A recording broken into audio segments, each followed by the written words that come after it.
Yang ni sama ada Pak In ataupun Pak Suradang? Pak Suradang oi. Tulisan tangan Pak Suradang dulu kami pakai buku ni.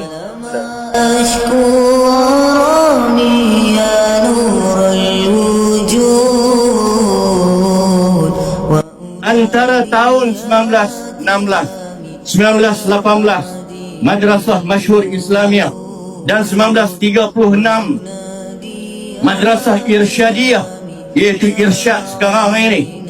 Antara kedua-dua madrasah yang tersohor ini terbangun sebuah lagi madrasah yang tersohor di Nusantara ini, iaitu Dairatul Ma'arifil Wataniyah yang diasaskan oleh Tuan Guru Syekh Abdullah Fahim pada tahun 1920.